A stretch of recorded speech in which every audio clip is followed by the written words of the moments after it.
She was young. She was smiling. An ordinary girl from Mexico who seemed to have her whole life ahead of her. Her name was Ana Carolina Saucedo Bahena. She had dreams, habits, a family, and then she was gone. She simply left the house. As usual, it seemed. No one knew that it would be the last time.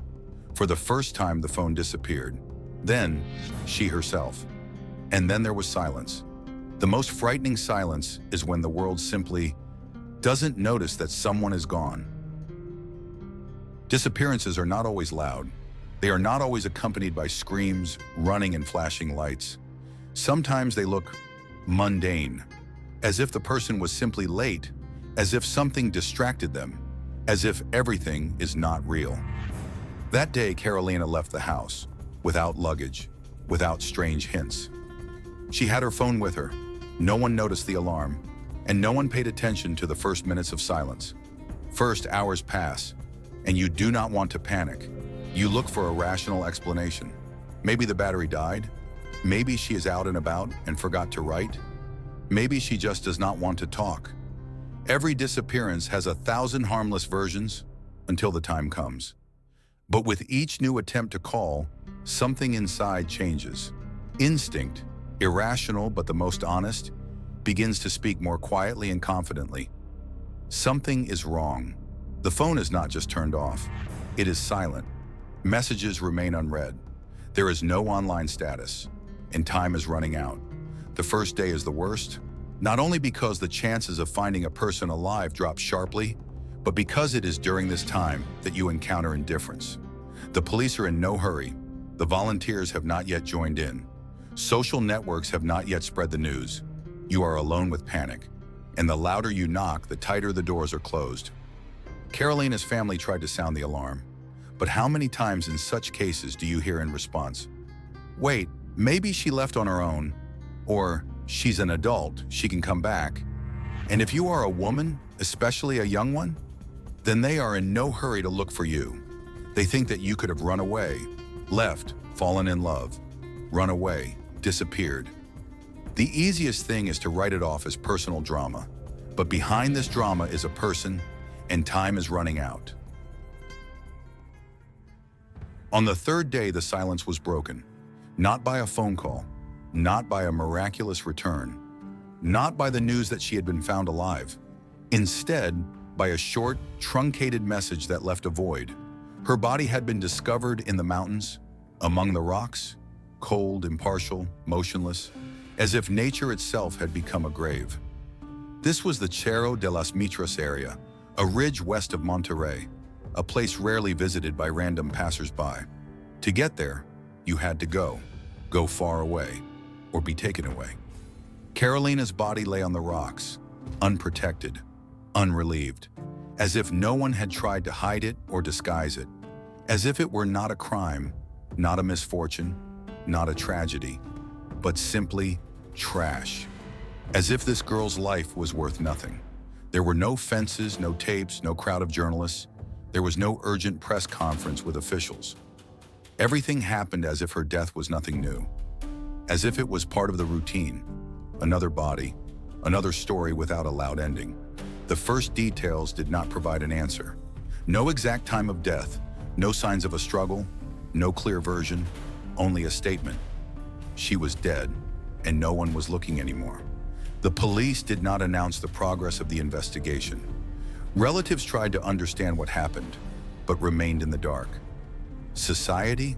It was already scrolling further, already living with its own worries. And Carolina remained in the mountains. Carolina was not a media figure. The country did not know her. She did not fight for rights, did not live for show. But this is what is scary. She was like thousands of other girls, quiet, well-mannered, closed. Perhaps even then she felt lonely. Perhaps she was trying to send a signal. But who listens when you do not scream? She wrote alarming phrases on social networks, hints, revelations hidden in half a sentence. But the world seems to have gotten used to not noticing someone else's inner storm. Before she disappeared, she behaved unusually. She became distant, silent. She wrote down thoughts that resembled confessions. Some acquaintances said that there was something broken in her eyes. But who are we to judge someone else's state? Who even pays attention to a woman's inner world if her body looks fine? In a society where depression is considered a fiction and anxiety is considered a feminine weakness, Caroline found herself alone, all alone. Sometimes it seems as if everything that happens to a person is recorded, written down, leaves a trace, that if you disappear, then someone will definitely be worried, think, make a fuss. But this is an illusion. In reality, everything is much quieter and much more frightening. Carolina's story breaks off like an unfinished page. We don't know where she was during those 3 days. We don't know with whom. We don't know whether she ended up where she was found on her own or whether someone helped her get there. And perhaps we will never know. This story was never continued, not because there was nothing important in it, but because there was no one to continue telling it. There was no loud revelation, sensation, or vivid conflict. Only a girl. Silently disappeared, silently found, silently buried. Carolina was not a heroine of films. She did not leave behind a manifesto, did not make any last posts with farewells. She simply lived, ordinarily, quietly, and just like that, disappeared.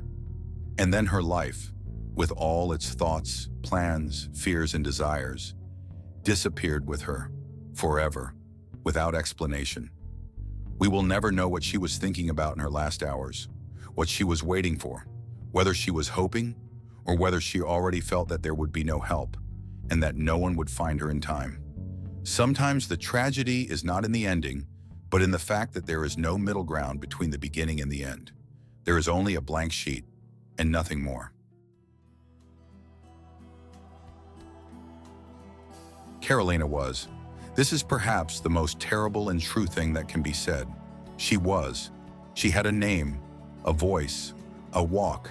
She had a morning ritual, a favorite drink, someone to whom she wrote messages. There was an inner life, with its grievances, joys, vulnerabilities. All this lived. Until one day, everything became the past. She did not disappear into the void. She disappeared in people, in their inattention, in their haste, in their eternal confidence that everything is fine until someone says otherwise. But Carolina did not say. Or maybe she said, but not in the right voice, not in the right format, not in the right volume for her to be heard. And now all this is powerless because you cannot hear what has already fallen silent. The tragedy of Carolina is that she was not a tragedy for others. She did not become an event. She did not become pain that is carried through the years. They lost her and passed her by, as if nothing had happened, as if a person is something temporary, unnoticeable, unimportant. But behind every silence, behind every understatement, there is a living soul. And Caroline had one. It's just that no one noticed it. Carolina didn't scream. She didn't plead on social media. She didn't record a video. She just left.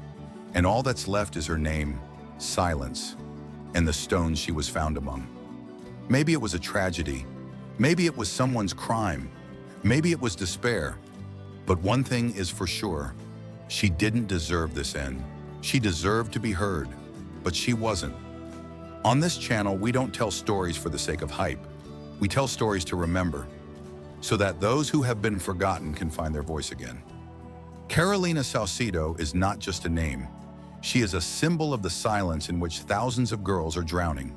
And if we continue to remain silent, anyone could be next. Even the one next to us. Watch, listen, notice. This was case number 99, the story of someone whose pain no one heard until it was too late.